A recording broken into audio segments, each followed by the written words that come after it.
Fala aí, meus consagrados, meus raposos belgas analistas, trazendo aqui hoje a análise de mais uma contratação do Cruzeiro para a temporada.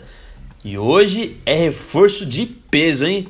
O cara tem nacionalidade belga, jogou muitos anos no time multicampeão e é um meio-campista que gosta de organizar o jogo. Tô falando de Fernando Canezin. Como vocês podem ver, hoje eu vou analisar para vocês a chegada dele ao Cruzeiro. Será que o cara foi uma contratação ruim? Como que ele estava antes de vir para o Cruzeiro? Como foram as suas temporadas no futebol europeu?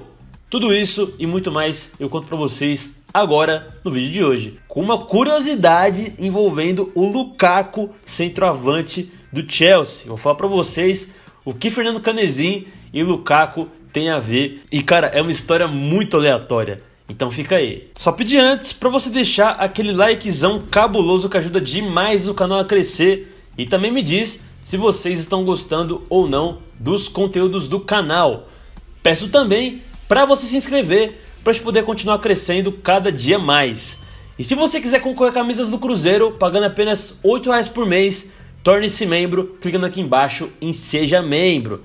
E não se esqueçam, tem que mandar mensagem no número da descrição para você poder confirmar a sua assinatura. Aproveitar para mandar um salve pro Fark, pro Leandro Silva, pro Rafael Mahatma, pra Janaína Silva, pra Kathleen Souza, pro Matheus Assis, pro Bruno Henrique Zica e pro Saulo Teodós. Obrigado por ajudarem o canal todo mês. Digo bora e roda a vinheta. Fernando Canezin Matos, de 29 anos, é natural de Ribeirão Preto, interior de São Paulo. E sua carreira é um pouco diferente da carreira da maioria dos jogadores brasileiros, ou pelo menos diferente daqueles que estamos acostumados. Isso porque ele foi revelado pelo Olé Brasil de Ribeirão Preto em 2009 e ficou lá até 2010, quando logo de cara partiu para jogar no futebol europeu sem passar por nenhum outro clube brasileiro da primeira, segunda, terceira divisão, enfim, o time dele não tinha nem divisão. Ele até chegou a ter curtas passagens pelas categorias de base do Santos e do Corinthians, mas segundo mesmo, em entrevista à ESPN em 2017, no Santos houve uma briga entre os empresários que culminou na sua saída.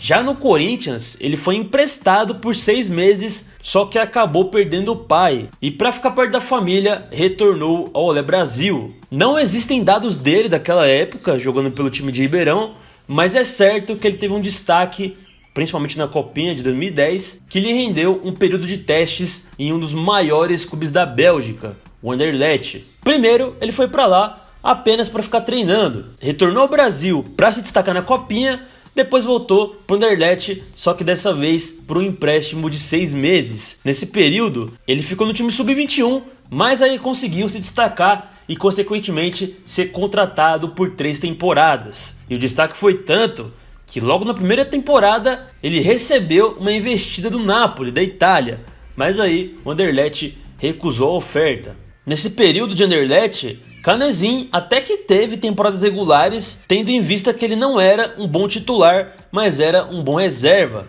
Ele ficou lá de 2010 até 2013, fazendo 53 jogos, marcando 3 gols e dando 10 assistências durante esse tempo. Sua melhor temporada foi a de 2011/12, quando ele disputou 42 jogos e marcou 3 gols. Mas uma coisa totalmente inusitada e aleatória é que nesse tempo de Anderlecht, ele incentivou Romelu Lukaku a aprender a falar português. Sim, da Anderlecht, porque na Anderlecht jogou com 2 jogadores que são brasileiros, Canu e Reinaldo. Fernando Canezin Matos, sim, é um grande amigo do meu irmão. Com eles falo português muitas vezes. Em entrevista ao GE, durante a Copa do Mundo de 2018, Canezin revelou que foi o responsável pelo belga, que hoje joga no Chelsea, querer aprender a falar a nossa língua e também a seguir um pouco da nossa cultura. Eles jogaram apenas 5 jogos pelo Anderlecht, mas o que reforçou a ligação entre os dois também é que Canezin jogou com o irmão de Romelu, o Jordan, lateral esquerdo, hoje no Antwerp da Bélgica.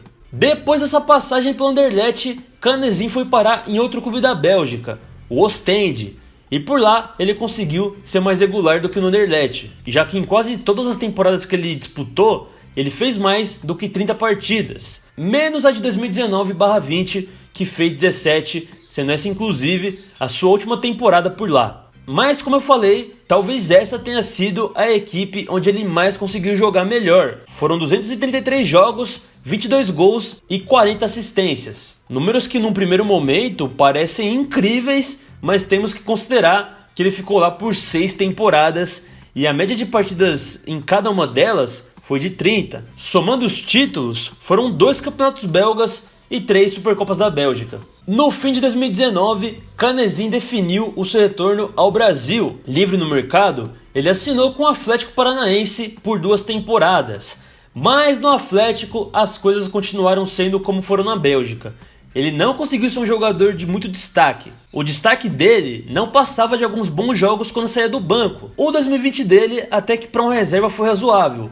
21 jogos, 10 como titular, 1 gol e 3 assistências. Eu só faço uma ressalva porque nessa temporada de 2020 ele acabou contraindo coronga e teve uma lesão, o que tirou ele aí de campo por 2 meses. O 2021 foi a mesma coisa em termos de jogos, mas não de rendimento, com a diferença de que ele disputou mais partidas, sendo 34 jogos, 13 como titular, 2 gols e nenhuma assistência. Esteve no elenco, campeão da Sul-Americana e vice-campeão da Copa do Brasil.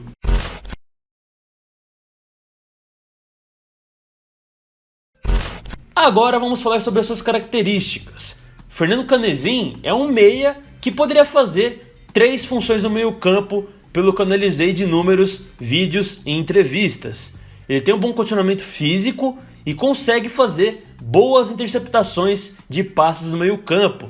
Então pode quebrar um galho jogando de primeiro volante, mas é óbvio que isso aí é só se realmente não tiver mais ninguém, porque ele vai sair melhor mesmo jogando como segundo volante ou então um meia armador, porque ele tem uma qualidade aceitável nos passes e lançamentos. Ele gosta muito de organizar o meio campo, tanto que nos vídeos que vi dele, direto ele tá gritando para os companheiros onde tocar a bola para que ele possa chegar e fazer o passe. Se fosse para colocar um defeito, como eu sempre gosto de pelo menos pensar em algum, acredito que não seria exatamente um defeito, mas acho que é o mesmo caso que eu falei do Vagninho, guardadas as proporções. Ele não é um craque. Dentro do esquema atual de jogo do treinador, ele pode ser até útil por conta de algumas características dele, como ter um bom passe e um bom lançamento. Mas não dá pra gente esperar dele um jogador que vai chegar aqui, colocar a bola debaixo do braço e resolver quase todas as partidas. É um caso parecido com o do Eduardo Brock. É um zagueiro que defensivamente não é lá aquelas coisas, mas com a bola no pé, para construir jogada lá do campo de defesa, ele é bom. Eu enxergo a chegada dele como a chegada do xará dele, que nem no clube tá mais, graças a Deus. No caso, o Fernando Neto. É um jogador que a gente sabe que chega para ser reserva, mas com a diferença de que ele é melhor que o Fernando Neto. A gente sabe que a chance de passar raiva com ele é muito maior do que não passar em algum momento, mas a gente sabe também que pode vir a ser útil pela qualidade que a gente sabe que ele tem, ainda que seja razoável. Agora o Fernando Neto, a gente sabe que ia ser só estresse atrás de estresse.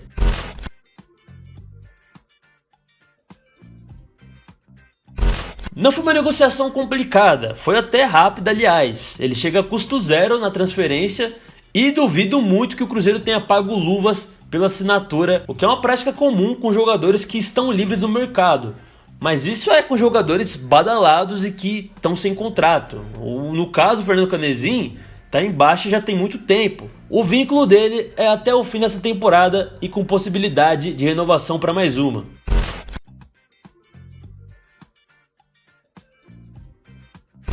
Na minha opinião, é um jogador que eu não faria questão de contratar, mas não me oponho à chegada dele também. Tem 29 anos, é novo ainda, mas o cara nunca fez uma temporada totalmente fora da curva. Então eu não espero que ele vá conseguir fazer isso no Cruzeiro. Óbvio que eu quero isso pra todo mundo que chega no Cruzeiro. Mas a tendência é que ele não faça. Só que também tem gente que detona o cara, coloca como a pior contratação da história do clube e tudo mais. Só que eu aí já acho exagero. Acho que é limitado tecnicamente, mas num contexto de Série B, Eu acho que ele pode ser sim um bom reserva, só que nada mais além disso. Qualquer coisa além de um bom reserva vai ser uma grande surpresa para mim. E você, gostou dessa contratação? Não esquece de comentar aí embaixo o que você achou da chegada do Fernando Canezin. Se gostou do vídeo, se concorda com a minha opinião ou então se discorda. Comenta aí, vai. E também deixa aquele likezão cabuloso aí embaixo para ajudar o canal. E não esqueça de se inscrever para a gente continuar crescendo cada dia mais. Fechou? Tamo junto, valeu, é nóis.